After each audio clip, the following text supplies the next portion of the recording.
Welcome back to Tech City, and we've got the new show, The Tech Lounge, and I'm joined by Kev from Tech Showdown. How you doing, man?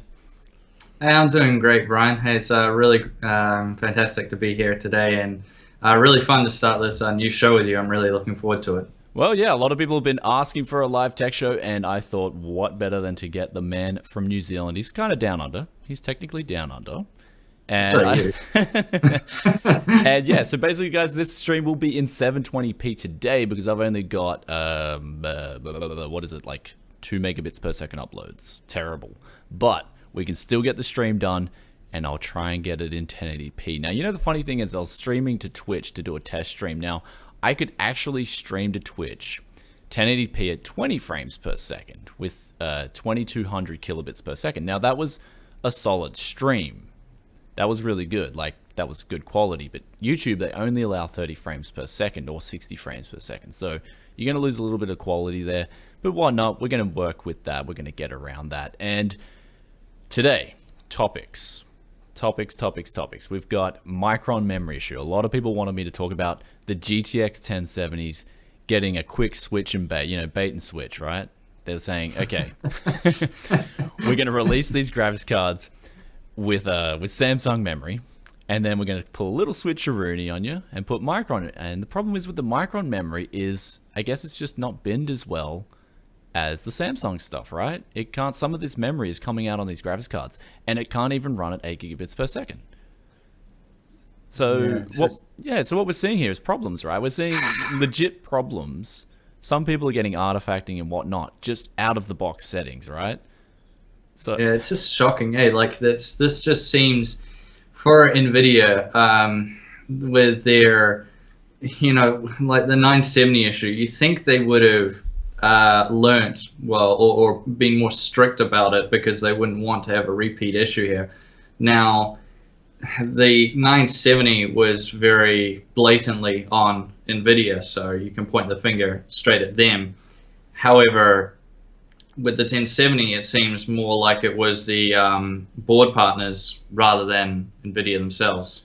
Well, exactly right. I mean, exactly right. So you can't really point the finger so much at them, but it's still just NVIDIA and memory type issues. It's like it's like a meme that just keeps on giving. Just like, can you guys just finally get it together? Because I haven't heard of. I mean, I can't even remember when AMD had a memory type issue with a graphics card, even going back to, well, the older ones. No, I can't really remember. But I mean, NVIDIA on the other hand, oh boy. Well, with these graphics cards, right, they're allowed to change up the reference design spec. We see them putting in different MOSFETs, different chokes, whatnot. Now, memory, I'm sure, falls into that category, right? We've got now them using Micron memory, and this, as we said before, right, that Micron memory is just not as good as the Samsung stuff. So what we're seeing is graphics cards coming out, and now the fix for it, apparently there's the fix, and that's a BIOS update. which I mean, I'm sure a lot of people, yeah. I mean, hey, if you're the kind of guy who's got this graphics card and you're having problems, what's going to happen here? You just, you probably don't even know how to do a VGA BIOS update. It's not easy stuff. And updating that through Windows, of all things, is risky in itself, right? So it is a little bit of a problem here. And I mean, yes, and I'm going to say, like you said before, it's not really NVIDIA's fault this time around. You can't really just say, okay, NVIDIA did this. No. It's actually a lot of people who source that cheap Micron memory. It's their fault. Yeah, to be fair, they could have, I think, I mean, it's hard to say. I don't actually know how it works on their end, but maybe they could have told the board partners to, maybe they'd been like very strict and said maybe source only from this company or something like that, to maybe get around it, but honestly, I don't think this was something they could foresee. Whereas the 970, the drama with the memory there, was something that really they should have known about, which is why a lot of people got very upset, and there was the class action lawsuit and everything like that, was because NVIDIA did know better, and they still did it anyway. Thinking, yeah. Well, it's all about money at the end of the day, right? So yeah, well, that was the thing. It was a lot of people. The joke was, it only had 3.5 gigs instead of 4 gigs, where technically that's not correct. It was still a 4 gig graphics card, the 970. It was just that the last half a gig was at a lower memory speed than the other 3.5 gigs, which was at 7,000, and then the last half gig was at a lower speed. So that was basically where there was a bit of controversy, but it was more in the marketing. People were getting upset because they were saying it was 4 gigs at 7,000 megahertz when technically it was 3.5 at 7,000, and then the last bit was a bit lower. So, but I mean, yeah, it's not really on NVIDIA this time, but I would. It's just it's not going to do good for their reputation with memory type issues. Yeah, I mean, like what we're seeing here really. It's kind of a facepalm because it always seems to be that value card that gets hit as well. Like the 970, now we got the 1070, which the 1070 is really good value for money. If you can pick that thing up for $400, sometimes even a little bit cheaper, it does represent solid value for money. And in itself, that was a card that brought down the price of the 980 Ti, which is a behemoth, right? That card is, I've got one running right now. Man, these things are legitimately big. It's like you've just gone to the gym and pumped up your muscles. That's what a 980 Ti is like. It's got the raw power there. Plus, it doesn't use that newer memory compression, which, how many times can you compress the memory or compress the picture before you start to see a reduced amount of detail? So, so the 1070, it's a shame to see the 1070. Now, I didn't even know about this issue until people were like just telling me, like, Brian, what's up? Because my cards, I got 2 GTX 1070s here, and they both got Samsung memory on it. So I didn't even know about this issue to begin with, and I bought one of them. One of them's a review sample. That's this one, the MSI one, really nice card. And same with my hybrid Sith Gigabyte one that I've got in the mini ITX rig. That is it Sith or is it? It's Sith, mate. It's Sith. Yeah. Like I just can't say Scythe. It's too annoying. It's too troublesome. Because I saw a lot of people were a little bit upset with you pronouncing it that way, and I thought I know people get upset. Thought you were doing it to get a bit of a rise out of people. I just say it's. I always have like it's just like and I just one of those bad habits I just don't kick. So it's like I used to say Sly a lot. It's just easier to say. So, And then I remember I copped way more hate for saying Sly than ever for Sith, because I guess people like Sith. See, I guess that's it. People like Sith. People don't like being Sly. So, so we've with this memory issue here, we've got the fixes out. So they're addressing this memory issue with the 1070 cards, and they're applying VGA BIOS updates, which, as I said before, is it's never a guaranteed fix, right? It's risky. People could update these things, and while they're updating, for any weird reason, the power cuts off or whatever, bang, cards bricked. And a lot of these models, arguably, a lot of these models don't have the dual BIOS too. Like I guess they're putting the Micron memory on the cheaper cards. Yeah. So, I mean, we should say as well that this isn't all 1070s, by the way. It's only certain of the board partners. Yeah. I believe. Dare I say, it seems to be affecting Europe. Like a lot of people are messaging me from Europe, like saying, "Oh man, my 1070, it's got Micron memory." It's like, okay, because I haven't, like I said, I was oblivious to this before the last week where it came up, and it's coming out of the woodworks. So if you've got one of these cards with Micron memory, now the solution is to just download GPU Z, and you can actually check within that. So you can just check with that program. You don't have to pull your graphics card apart just yet. Now you check with GPU Z. If it's got Micron memory, then you may wish to go to your manufacturer's website, get the BIOS update. I'll put some links in the description below for you guys. And, you guys can check it out if you got updated BIOS. But apparently EVGA, Gamewood, and Parlay, how do you say it? How do you say that one? I don't know. I've never actually tested one of those GPUs, so I have absolutely no idea. I guess it's Parlay. It's got to be Parlay. It's gonna be, palette sounds a little bit. I don't know. It has to be. But it's quite interesting because Gigabyte has actually released the 1070s with both types, of memory, but they're saying they haven't had any complaints of issues. So Gigabyte doesn't actually have an update yet. Yeah. So that's quite interesting. Also, that the EVGA and the other companies are getting onto it, where Gigabyte's actually sort of taking a step back and being like, hey, we don't actually think there's an issue here. So yeah, that's interesting. We'll see what comes of that. Yeah, so it is interesting. I mean, is it the actual memory just can't run at the rated 8 gigabits per second? Some of it, I guess that's the biggest question out there at the moment, because I know some people are complaining, oh, well, it doesn't overclock at all. Like, I'm getting only this and that out of my Micron memory, so I guess it's just not binned as well. Maybe it's 7.8 gigabits per second memory. So you get the BIOS fix and you're like, hey, I lost some performance. Awesome. Yeah. So that's an interesting thing. And one of the comments on one of the articles was saying that, and I don't know how true this is, but it could be true. They're saying that NVIDIA does this by running better memory, Samsung memory, on the launch cards, say the founders and stuff like that. So then, when reviewers get them, they overclock them, they tell them how good it is. And then as the cards go along and their lifespan, they tend to downgrade. Not downgrade might be too harsh a word. I'll say change. You got to say revise. That's the word. Revise. There we go. We're being PC.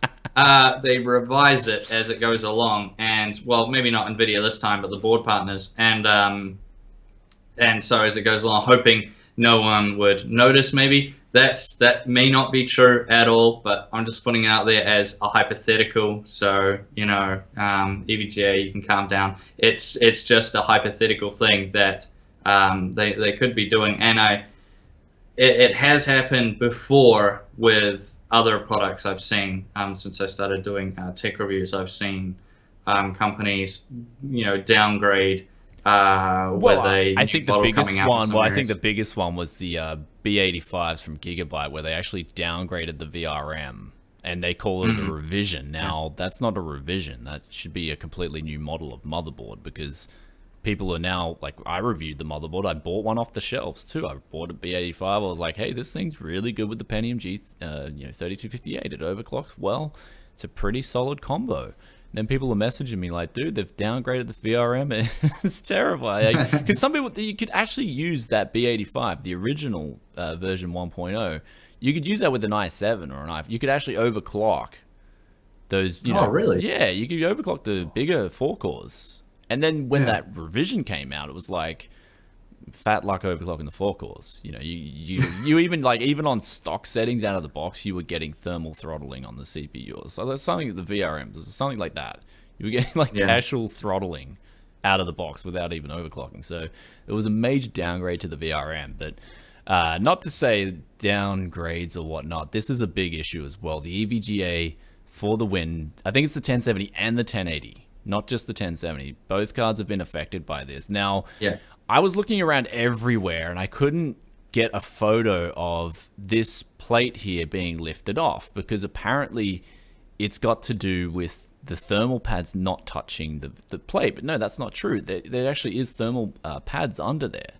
Those MOSFETs are actually touching that plate. The problem is that they can't breathe. It's like a sarcophagus for the VRM. No, like literally. Like, I did find this. I think this Tom's article. It's in German. Maybe it's not. I don't know. It's in another language. And it's a really good article, because they're looking at they got the temp sensors out, and they're looking and see how hot the VRM gets, like 107 degrees when they're doing a torture test. Yeah, so basically the GPU is sitting at 76 degrees, but the VRM is going all the way to 107 degrees. Now, that is insane. Like, it's, like, no wonder people are having these cards blow out on them, because, your VRMs generally aren't designed to run at 177 degrees for just hours on end. Something's going to give. And especially in a 30-degree environment. What if you're in a 35-degree environment? Sheesh, there's a... Yeah, no, it's not ideal. And, I mean, this is... In a so I have two questions. The first is, how did this get passed, basically, when they were doing testing and that? You would think they would have picked something like this up. Well, you would hope so. The other question is, whenever it came, when I first saw the first EVGA FTW card, I always wondered, when did, I know they brand it as for the win, but of course there's the other meaning. And at the time, that's what I thought it was, and I was pretty shocked to see that on, the graphics card. Well, box. they might have to change. Might have to change it to an L for the loss. The FTL version. Yeah. So this is the 1080 here. It's going 107 degrees. Now we contrast that to what we've got here. There's another article. They've got the Hall of Fame, for instance. Now that VRM in the same test is 75 degrees. So you can see there, that's like 32 degrees difference on the VRM. Yeah. Even the Mini, I think even the Gigabyte Mini or something like that was going to 97. So you can just see there's that unhealthy buffer there on the EVGA, model. And so it's got to do with, I'm sure if you took that plate off and drilled a few holes in it and let the VRM breathe a little bit, it might be okay. I don't know what's going on. Maybe they use lower quality MOSFETs. I haven't done the research there on that VRM, but it's just getting too hot. 107 degrees is way too hot. So yeah, it's quite funny because it actually reminds me, casting back in terms of another mess up, not by EVGA but by ASUS, back when the 200 series, AMD 200 series launched the 290 and 290X, and what they did with their direct C2 cooler was they lifted it straight off. You might remember back to this. They lifted it straight off the 780, which was much different chip, in terms of the die design, and they chucked it straight on the 290X. And the problem is that the heat pipes, they had, I believe 5 heat pipes running through. And because the Hawaii GPU and the 290 and 290X was smaller, it was only touching the middle 3 heat pipes, and the 2 outside heat pipes just went completely by without touching anything. And so people were getting these horrendous temps with it. Remember the reference 290 and 290X were like a hairdryer, and had the reference cooler was just not up to the job, would run up to 95 degrees. Yeah. And I remember AMD saying, "Oh, that's perfectly fine. Your GPU is running 95 degrees. Yeah, it's fine. It's fine." And technically it was, because I ran its reference 290 for like 6 months. And the guy I bought it off used it for Bitcoin mining, and so it was just like max the whole time. So, and it went fine. I mean, that was probably the most reliable graphics card I ever owned. But the problem is that the thermal throttling was real, and the ASUS card, they said in their marketing that it had lower temps. And when I tested it, it actually was just the same as reference. Pretty much no difference. It went up to 94, 95 degrees. So that's the only time I can remember back to a company just messing up maybe on testing, or not really testing the card thoroughly enough to figure these things out. Although in that case it should have been more obvious than with this, but EVGA should have picked this up. There's no real excuse. I mean, another thing I've been doing lately is I've been using a lot of aftermarket coolers on my GPUs, and I'm gonna keep doing it. The results are phenomenal. Like the overclocks before I put the aftermarket coolers on, and then after is just night and day. Like the overclocks are so much better. Not only that, you've got those heat sinks. You got these little $1 heat sinks from eBay, and they're directly touching the circuits rather than using a thermal pad. Now thermal pads are pretty bad. This is just known fact. Thermal pads are just not as good as having direct metal contacting whatever you're cooling. And so I've noticed my everything's just been running amazingly well. When especially with this big Arctic cooler that I've got here on the 980 Ti, this thing just doesn't even poke over 50 degrees. Then I've got these little gold heat sinks on the memory. The memory just overclocks like huge. I'm getting a 450 on the memory or something like that. And it's just it's a night and day difference. So I mean, obviously the board partners aren't going to do that, because in shipping they'll have all their little heat sinks falling off the chips. But it's something to think about if you're an enthusiast and you want your card to last for a long time, especially the way they're pushing graphics cards nowadays. Because back in the day, you just never used to even have heat sinks on memory or VRM. It was just like a little cooler slapped on the die, and that was it. Yeah, You know, yeah, so, no, so now exactly. so now that they're pushing so much power through these graphics cards, it's like you're running into problems like this. So yeah, Yeah. So I just want to address a comment someone was saying. Is this for all 1070s? It's depending on the board partner. So some companies are using both, such as Gigabyte, both yeah, use Micron and Samsung. So as Brian said before, you can go into GPU Z, which is a good yeah, little utility to use anyways. It's good for keeping an eye on things, and you can check it out there. But it's maybe not going to be an issue for everybody out there. That's what Gigabyte's saying. yeah. They haven't had any complaints so far. So this will just be something to see where it goes, I suppose. Yeah. So it'd be interesting. Like, I'd love to get my hands on one of these for the wins and really just, drill holes in that plate. Like, see what you could do to drop the VRM temps. Because I do have a thermal gun, even though it's not as good as thermal imaging. Still have a thermal gun. You can still, get some statistics there. So Yeah. interesting. In Nintendo Switch, we're gonna switch the topic. Yeah. We're going to switch to the Nintendo Switch. Now, when I first saw the ad, I thought the ad was over the top. It was like, come on. They got like people all just like, it's like they just had a shower and they're ready to go hit the town. And it's like, no, actually, I'm not going to go out. I'm not going to go. I'm just going to go play with my Nintendo Switch. Yeah. So I thought the ad was just overdone, like it was just way too much. And then we're starting to see the specs now. Apparently, this thing's going to be weaker than a PlayStation 4. And and I mean that's something that has been the trend with Nintendo for a while. I remember people were saying similar things when the Wii came out, and Nintendo's never been about having the most powerful console compared to Microsoft and Sony. It's been more about coming up with new ways to enjoy the games, which was very evident with the Wii when that came out, how that basically won that generation in terms of amount of consoles sold.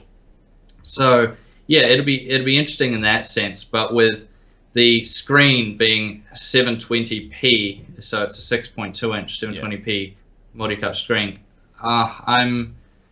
I think a lot of people are actually a little bit disappointed in that, because even now some people get disappointed when newer smartphones are featuring 1080p screens. Everyone's saying, oh, it should be 1440p, at least on the high end ones. So to go down to 720p, there's they probably have a good reason for it. Battery life, I'm imagining, is going to be one of the main things they would have been going for. But so it's just like it's 3 years after, what is it? 3 years after these consoles are released. Now, it's not going to have more power. That's a big concern. It's also going to run on ARM CPU. Now, interesting, because it means that the game's going to have a hard time being ported to this console, because there's going to be a lot of AAA titles out there, and so I'm very curious to see how this thing's going to sell. Now, as always, Nintendo they should have learned by now that titles are everything. If they want to sell this console, they have to have hard-hitting exclusives. Zelda being one of those. They didn't hit the Wii U with Zelda. Like, it was just like, when's Zelda coming? So I didn't even have a reason to buy a Nintendo Wii U. Like, there was just no reason at all. And, my friend brought it around, and it was cool. It was like a little party trick console. But besides that, that was it. Yeah, there's definitely that side of it. I think in terms of sales, it will sell extremely well in Japan, just like always. The Japanese really love Nintendo, so I think it'll do very well there. However, outside of Japan, that'll be interesting. I'm seeing from their advertisement they made, it definitely looks like they're going to try heavily market it to young adults of both genders and really try hit it home as that. Nintendo's always had the problem of being associated as the sort of kids console, or the one made for children. That they've had a very hard time shaking. A lot of that is self-imposed, because a lot of the games they allowed for it in the early days where they would change to make them. I'm thinking way back to the old consoles. Oh, but the games were awesome though. The thing was, like, Zelda 64, they were good.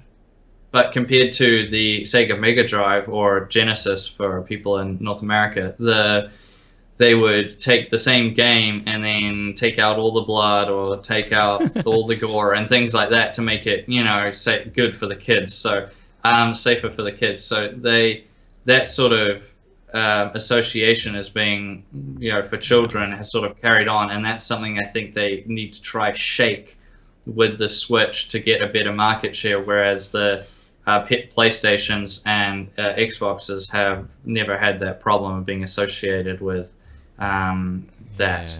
They've just been made sort of for everybody, especially the PlayStation has always been had that reputation as the real gamers type one ever since the PS1 came out. Well, that's what I mean. I mean, we're looking at this console, right? I mean, if it's on Android or whatever, is it going to be able to run Android too, like the native OS? That's what I'm curious, because I actually need a tablet, so I'll just use my Switch as a tablet if I get one. So that's one question that I need to be answered at the moment. Is it going to run like an Android OS? But at the same time, right, people are going to think, well, I've already got an awesome tablet. What is this? Just a tablet with the joystick and some exclusive titles that cost, quite a lot of money. So that's a concern as well. Or is it just a PSP with a HDMI out? So there's a lot of concerns there. I mean, Nintendo, with the 64, they did hit hard with some good launch titles. I'd like to see that again, but at the same time, oh man, GoldenEye, when that came out, whoa man, ripples through the industry. Yeah, it was insane, right? It was so good. But then at the same time, you had the 64 sales. They kind of went down in PlayStation. People started to go back to PlayStation because they just kept having the titles coming out, like hit after hit. And so, even though it was a less powerful, console, it had the titles. And so I guess Nintendo have to realize that. They can have all the fancy marketing they want. They can have these ads where, you've got these pop culture, guys who are, instead of hitting out, going out on the town, drinking with their friends, they're just going to stay home and play with their Switch. They can have that whole advertising thing hitting, going out there hard, but if they don't have the titles, it's not going to hit. It's just not gonna work. That's exactly it. I mean, the main thing I think that held back the Nintendo 64 was the fact that PlayStation had already gone to using CDs, which was back then, considered quite a jump up. Whereas the 64 was still using cartridges, which a lot of people associated with being old, and CDs were like the new thing. So, I think it struggled maybe slightly there as well, but it definitely did have some fantastic games. So, So the big question is, are you going to buy one of these things? I don't know. I mean, the thing is, I'd rather wait. The whole thing that they put out was looked like the advertisement was very specific scenarios for it, for using it in, and I think I'd like to wait until I see videos of people actually using it. It's a good take because I think the whole mobile gaming industry, in terms of the Nintendo DSs and the Sony PSPs, I think that is actually coming to sort of like a close, and this is Nintendo's way of trying to bridge that gap. Because mobile gaming now, I mean, why really would a lot of people don't see the point in getting something like a PSP when you can just play games on your smartphone. Exactly. They'd rather have just one device. So I see it as Nintendo trying to maybe bridge that gap. To try and maybe make up a new market there of like sort of like a portable. Yeah, but that's the thing. I'm worried that there's no bridge to, no one wants to no one wants to be on the bridge. That's the thing. So that's what we will find out. Yeah. For me, I've got two monitors here. I've got my hardcore gaming system. I got my smartphone. My smartphone just sits there. I only use it for like Twitter and taking some photos and whatever when I'm out and about. I don't play games on it. So I think you're either, I don't know, is there anyone out there who is a hardcore tech enthusiast who plays like hardcore PC games and then they play hardcore like tablet? They're like on their tablet. I'd love to see you in the comments, like say I'm a switcher. So maybe the Nintendo Switch will be for you, I want to find this person because, I don't really see, I don't know. That's why I guess investors are really concerned about what they're doing with the Switch. I wanted to see a hard-hitting console. I wanted to see something that was more powerful than the PS4, something that was more powerful than the Xbox One, and then they had these amazing titles coming out. And you're like, oh my god. And the funny thing about the new Zelda as well, people are fanboying the shit out of it, like absolutely fanboying the shit out of it. Like, you know, my friend, he's a big Zelda fan. He's like, oh man, I love this new Zelda. It's gonna be so good. It's like a contrast in between the animated and the polygon, you know, Zelda. I'm like, and for me, I love the polygonated Zelda. That's my favorite. I was not a fan of the animated at all. So it's like, get that animated crap out of my Zelda. So I'm kind of on the fence with this new Zelda. Yeah, you know, it'll be very interesting to see. Yeah. So I mean, it's, you know, that's just opinions. So but, yeah, I'm kind of worried anyway. But Nintendo Switch, let me know in the comments, guys. What are you getting one? I'm on the fence. I'm going to be waiting to see the reviews of the new Zelda before I do buy one. If it's out of this world good, then yeah, I'll probably get a Switch. But if it's like a mediocre Zelda, I'll be like, forget about the Switch. Zelda's my selling point. That's for me at the moment. So we got Kaby Lake news. Here we go. So Kaby Lake is hitting laptops, and now we've got more in depth on this slide here. So we're looking at 12%, right? When they do the 7th gen graphs now, they're actually giving us a bit more info, I think. So we've got an i7 6500U compared to the i7 7500U. Now we're seeing up to 3.1 gigahertz. Then we're seeing up to 3.5 gigahertz on the i7 7500U. So is that where the productivity is coming from? The increased productivity? Because I hope not, because that means we're not getting really any IPC gains here with Kaby Lake, right? Even though it's the laptop, you know, even though it's the laptop variants and whatnot, it still gives cause for concern. I mean, this is something that no one should be surprised about, by the fact that Intel almost has like a monopoly right now. I say almost because AMD is hanging on by their fingertips, especially in the mobile area, but on the desktop as well. I mean, so few people actually run AMD CPUs anymore. A lot of people still run the APUs, but it's just, I just wish that there was a bit more competition, that it would help bring down the prices, because I think a lot of the Intel CPUs, especially on the desktops, I think they've been creaming it for quite a while now, and they really... Well, I mean, look, I'm running a 5820K. I've got a 6800K just sitting there. Like, my 5820K overclock's a little bit better than 6800K. Now, the 5820K was released, you know, was it a couple of years ago? When was it released? Yeah. You know, that was the CPU to get. If you're still on a 5820K, that bad boy is just hitting so hard. It was a $300 CPU, 6 cores, 12 threads. Overclocks like the clappers. It's pretty good. You know, that's the CPU to get. And that thing ain't going anywhere. That was just awesome. If you're buying a new CPU, new mobile, and you can pick up some of those X99 boards for pretty cheap, you know, cheap enough. You can probably pick them up for around $150 if you look around. So, you know, that was my pick. The 5820K was my pick. It's an amazing CPU. I love it.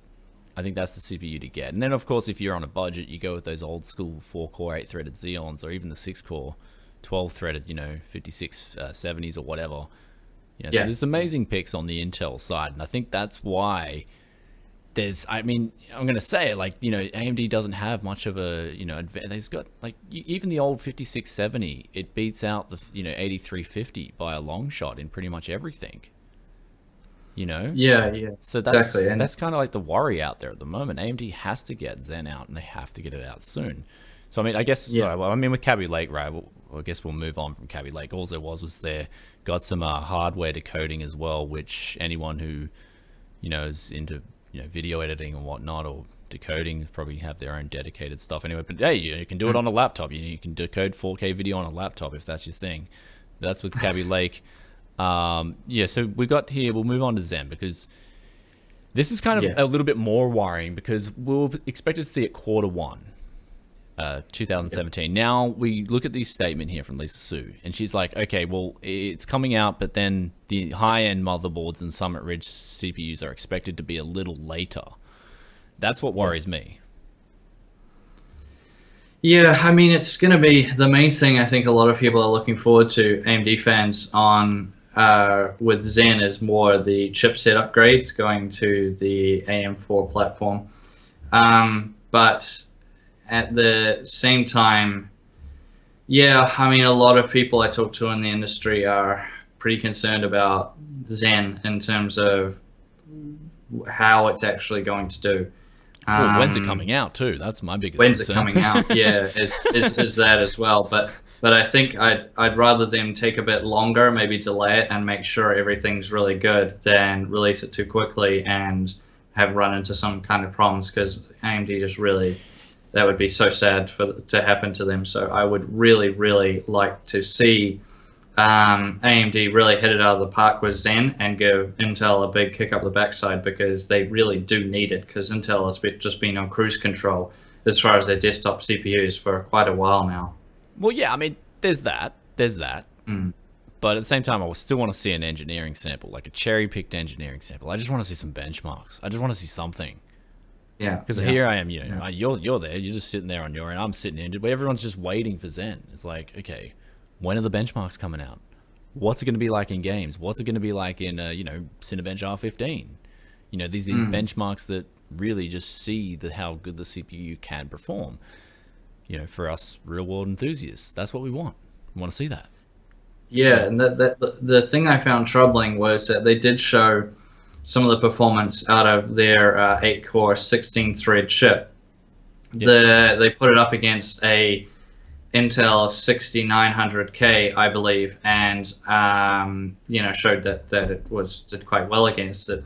The difference is they set the clock speed for both of them at 3 gigahertz, which I have a funny feeling is going to be maybe kind of on the upper end for that AMD CPU, where that's actually an underclocked 6900K. Well, yeah, we know that, yeah. So most 6900Ks will hover around the 4 gigahertz mark, and with overclocking, like my one, I've got it at 4.2. So that's what I was concerned about, because we've seen this before from AMD, where they'll do very specific testing, to show these nice slides. Yeah. I'm thinking about the 480, showing it in very, very good light, and then when independent reviewers have done similar testing, they haven't had the same experience. NVIDIA's done this as well, but everyone's guilty of it. Yeah, everyone's guilty of it, but at the same time, AMD have been, I'd say, the most guilty of doing that, where they're hyping up products before release, in-house benchmarks, and then it gets out there and it's like, oh, okay, this is not as good as I thought it would be. There was that other benchmark too, when they were hyping up. This was like way before the RX 480 was released. They had it like comparing it to a 750 Ti or something. What was it again? They're like, oh, low power consumption, but then the demo that they were showing didn't even have the same effects happening, and it was like, how could you even, you don't compare something to something and then have like an apples to orange comparison? I thought that was a joke. Exactly. No. There's been a lot of that.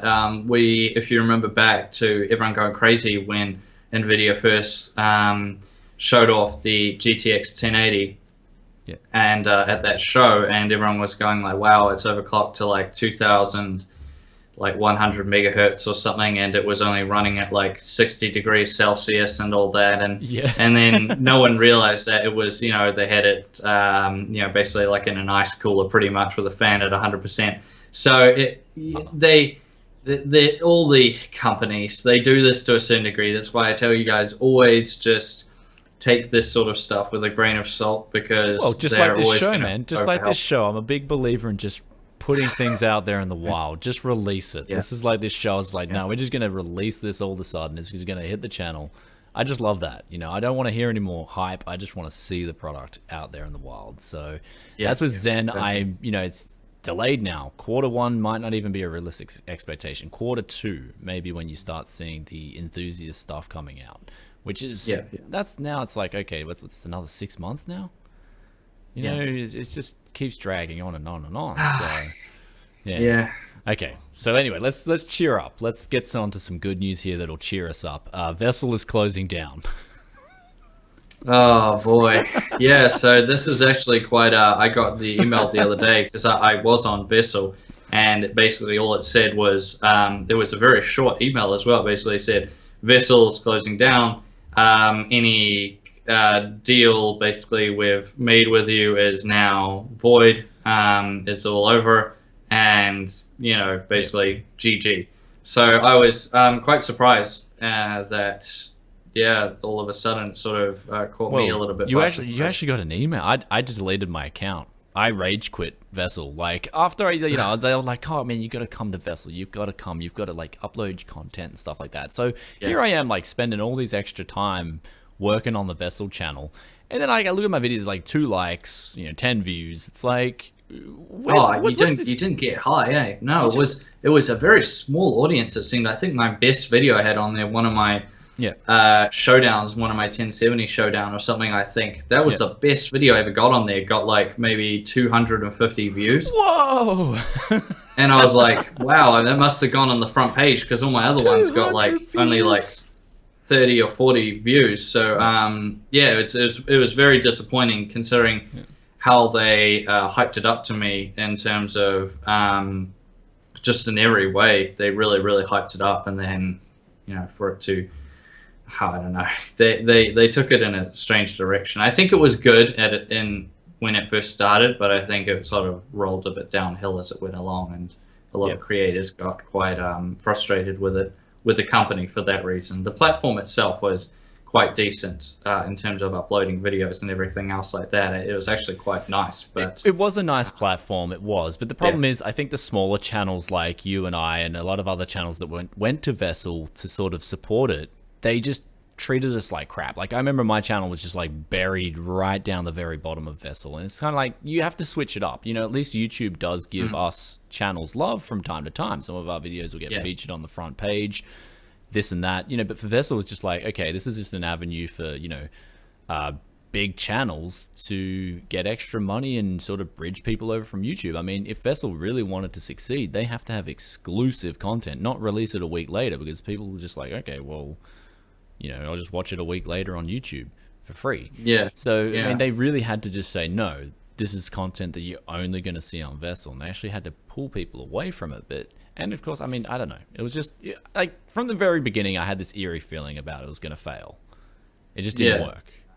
I mean, it was all right when it was going, but I think the other thing is that a lot of times, with YouTube videos, is that you'll get someone will search something on Google, and then your video will come up, and they'll look up, I don't know, they'll look up 1070 review or something else, and then they'll find your video and thus your channel from that. But that was just never the case with Vessel. It was never up there. So people weren't finding it. There was 200 views. Man. You weren't getting many views on it. So I think it was just something that happened that was going to happen eventually. Yeah, 5 cents.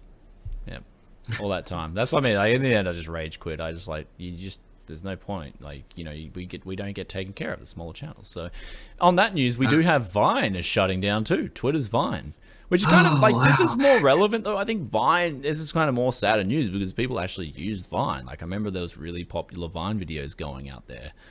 Some of them were quite funny. I used to laugh at some of them, Yeah, so, no, exactly. I think this one is sort of upset a lot of people. Vine definitely sort of had like its own community, had a lot of people using the platform. It was very popular through the Twitter integration. That really sort of before that, it was starting to gain popularity, but as soon as that happened, it just sort of went crazy.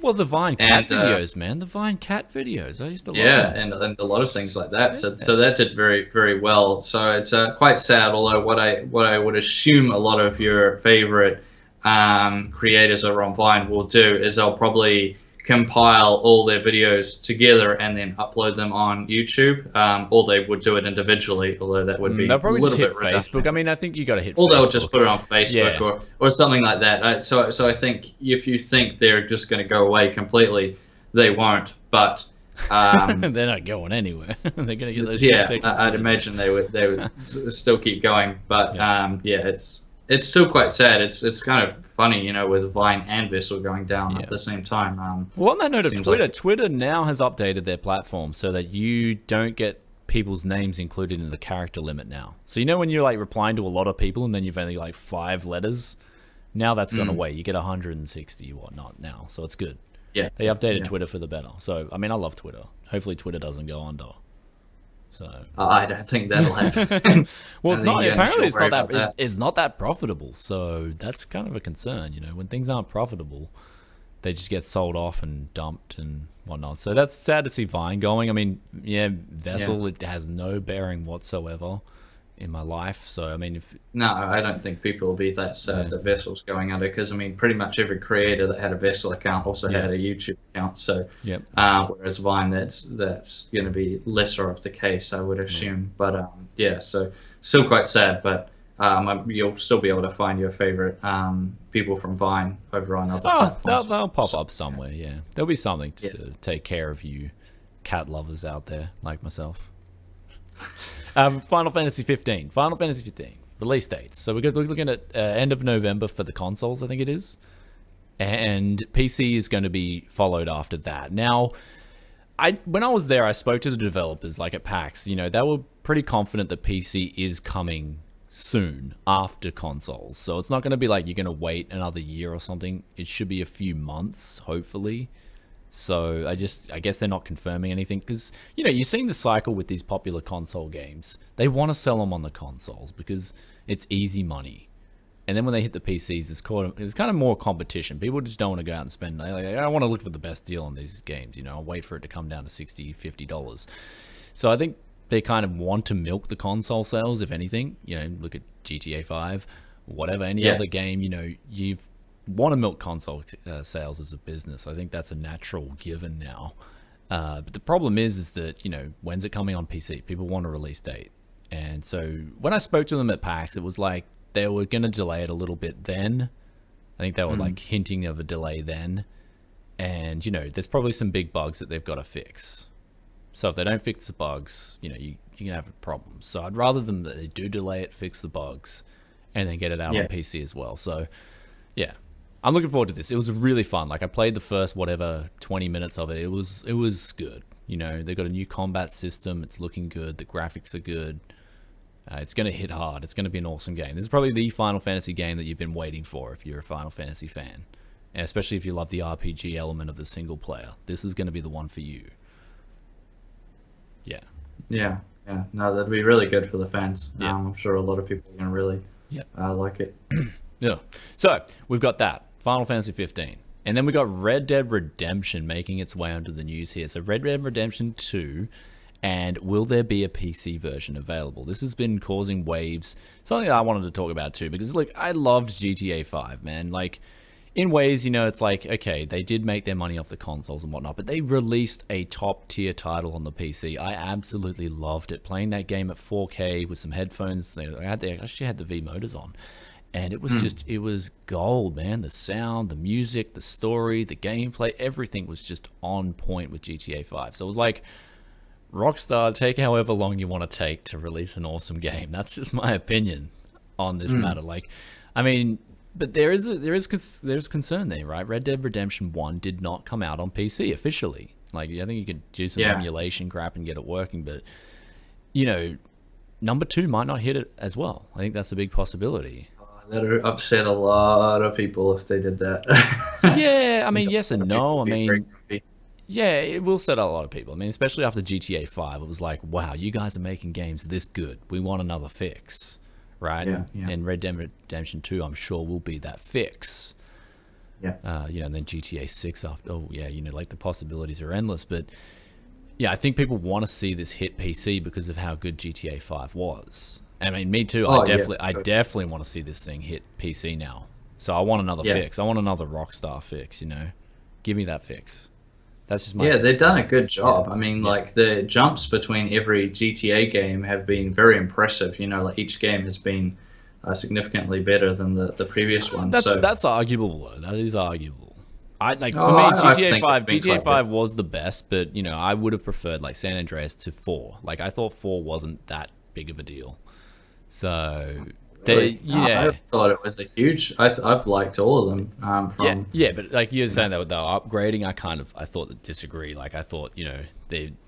But then like five just blew everything out of the water. That's, you know. Yeah, that did. Yeah, that was really, really good. So I think looking back at the more classic GTA games, I would probably say Vice City was my favorite. I really enjoyed Vice City, especially the Vice City radio was probably the funniest of all of them. It just had so many funny things on the Vice City public radio thing. So whereas you did get that on GTA 4 and 5, but Vice City was definitely the funniest. But that was a good game. I really enjoyed playing Vice City a lot. I had a lot of fun with that game. Plus, I played it on PSP of all things, so that was quite good also. Well, the comments, people in the comments are saying GTA 4, yeah, worst ported game ever. Like, it just sucked. So I got to agree. I didn't really enjoy GTA 4 that much. I didn't even finish it. So. Oh, really? I thought it was. I really liked it, but GTA 5 was way better. That was just tremendous. Yeah, guys. So that's about it for the topics. We are winding this bad boy up. So that was the first. We had to talk about some of these things. I mean, especially the GTX 1070 and for the Win Edition and whatnot. There was a lot of people who wanted us to talk about these topics. So this is the Tech Lounge, and I hope you guys enjoyed this first part. But we're going to go to the comments. We'll go to the comments for like a good 10 minutes, answer some of your questions. So start rolling in the Q&A, and hopefully you guys got some questions for Kev. You know, Kev's been excited to do this show.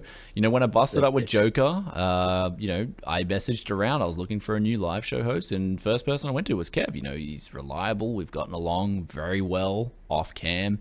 And at the end of the day, I'm looking for someone who, more importantly, I get along with. That's the most important thing. You know, like, if me and Kev are friends IRL, I love that. You know, it's like, okay, because whatever happens on cam is not going to matter. It's just talk. So yeah, it's also, you know, the fact that I'm in New Zealand and Kiwis and Australians sort of get along pretty good, except when we're playing sports against each other. Because the All Blacks always win and they get grumpy. But moving on, but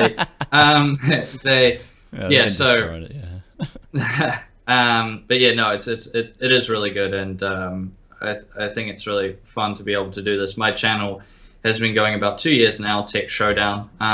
It's been very fun doing it. I've really enjoyed it. We're still growing quite quickly, although it's still a bit more on the smaller side, especially compared to Brian's, but the channel does punch well above its weight in terms of views, because I put out a lot of GPU videos. So if you're someone who really likes GPU videos, definitely check out my channel. Also, I do a lot of comparisons between models of GPU. So I'll do 1070 versus 1070, and maybe we'll look at the Gigabyte and the Asus or something like that. And so I've done that quite a bit as well, which be people quite like. Yeah. So it's been quite good. Well, yeah, we'll hit the comments now. So we will hit the comments and see what's cracking up. And so, yeah. How does a multi-monitor setup affect demands of a GPU? Depends if you're running all those games on the multi-monitors. Yeah. So if you've only got if you've got like 3 monitors and just one of those is running the games, it's not really going to do anything. If you've got, of course, you know, I think it's the two, like if you've got a triple setup and you're running all games on it, isn't it like 66% of the power on the second, like they don't run 100%, like they're kind of warping out, so it's not actually like, you can expect it to be like 2.3 times the power required or whatever. You know, that's off the top of my head, because I don't run triple monitor setups. I've never really been interested in it. For me, just one big ass 27-inch monitor right in front of me is so good. So yeah, I found it. I found this comment on your channel, Brian. I'll send it through to you. Yeah. Maybe you read it out for everyone watching. I think this person was quite offended by one of your. You could just read it out. You just read it out. You do the honors. I think of it. You've got that radio voice going on, man. I think it would come across quite good. Okay. Well, I'm just going to be putting you up. Like, hold on. So this offends me as a vegan, transgender, hipster, Native American, Indo-Chinese, hybrid, alien, agnostic, atheist, German engineer who vapes fair trade, organic, decaffeinated, compressed and hydrated, extra protein, soy, breast milk on the regular, and does Hindi, Kama, Sutra, naked, CrossFit, yoga 5 times per week. I'm also a non-binary, trigender, genderqueer, male feminist, and identify myself as a Pastafarian, pansexual, gender fluid, APAC, helicopter dog of mega. Dude, this is just too much for me, man. I don't know. What is this comment doing?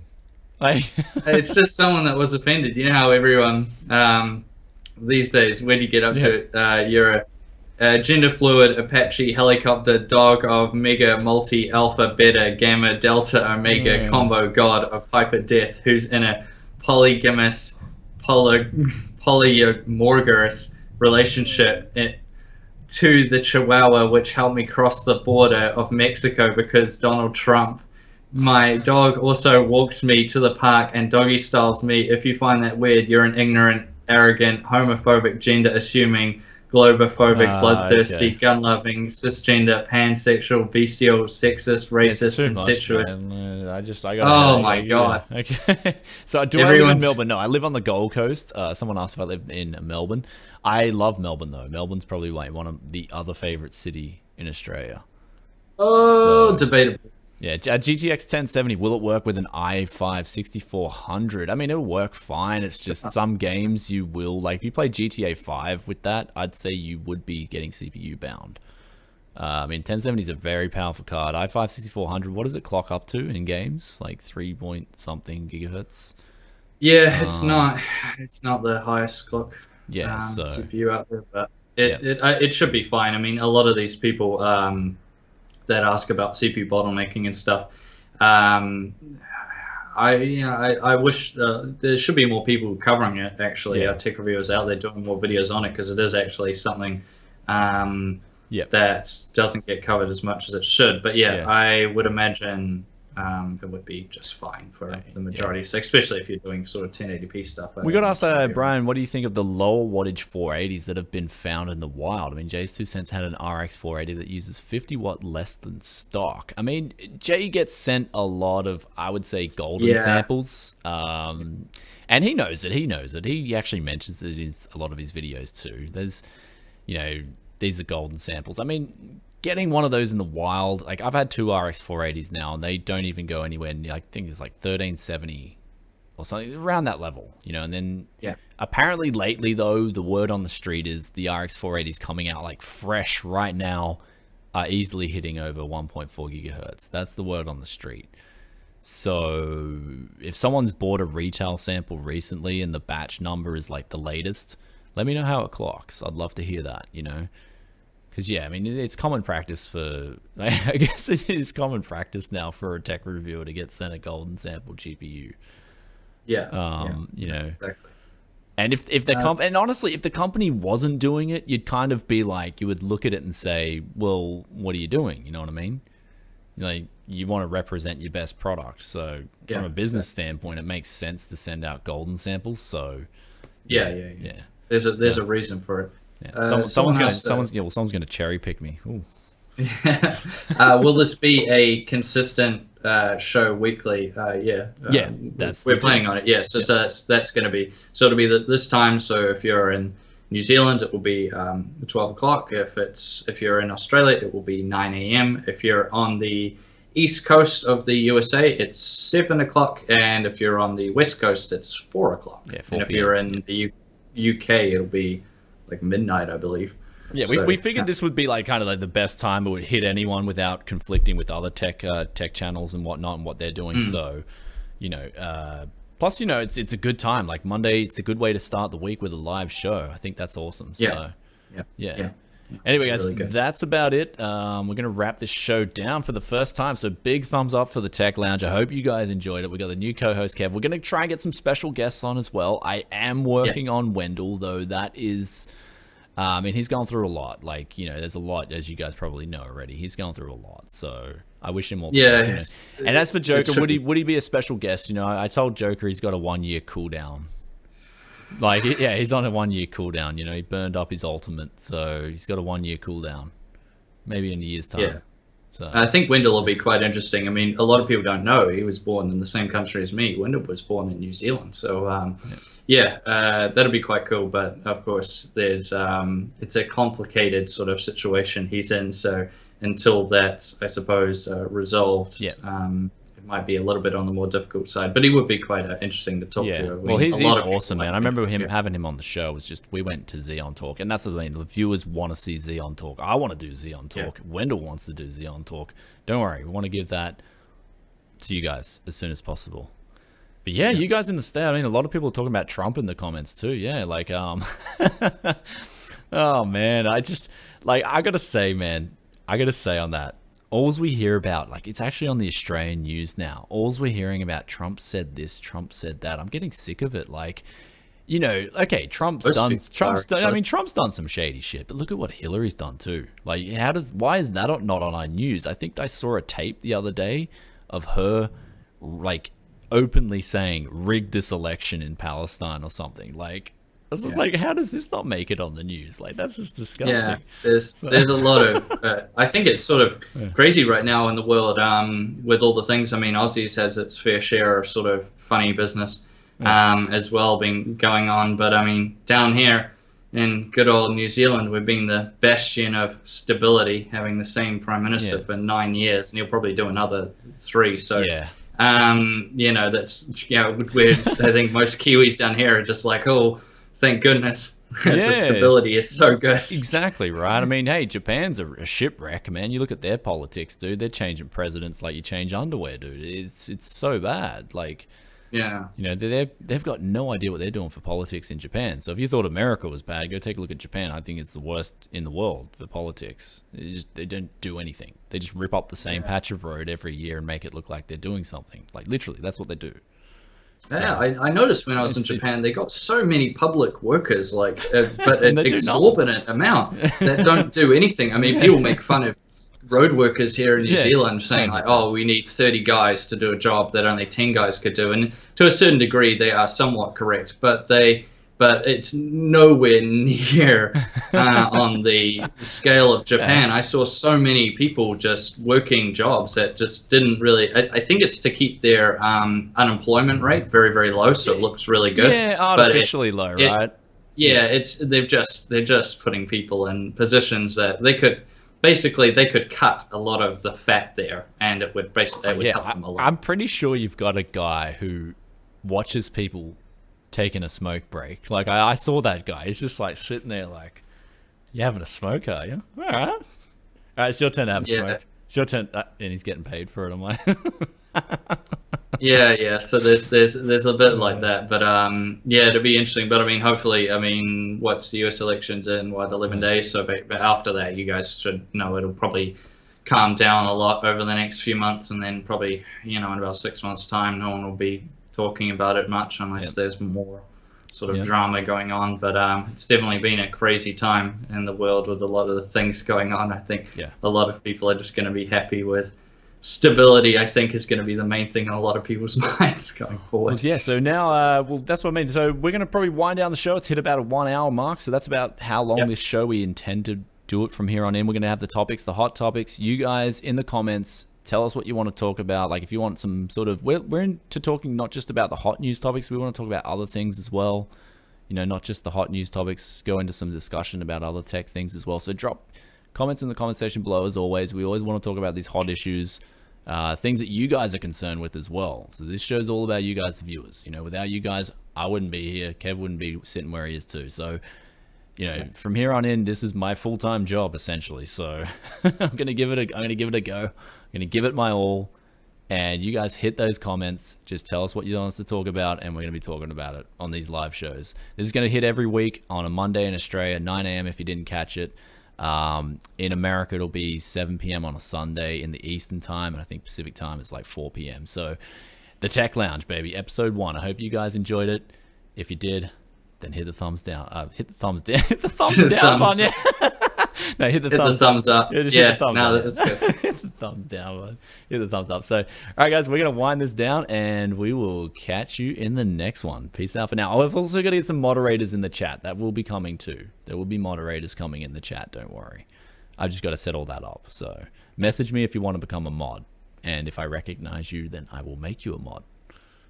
Yeah, no, that's cool. And then check out my channel, Tech Showdown, if you haven't already. If you like GPU videos, I put out a lot of graphics card videos, and also I do a lot of laptop reviews and all peripherals and other things like that. I'll be putting Kev's link in the description below for you guys, so make sure you check that out as well. He's going to be the new co-host, Kev from Tech Showdown. I'm going to call him Kev Showdown. I think that's a good name for him. So. Sure. You're right. Look at this Bangkok, man. Bangkok. I got these suits cut in Bangkok. Look at these wares. Nice, man. Look at these wares. Look at that. Nice, oh, yeah. Man. All right. Giggity, giggity.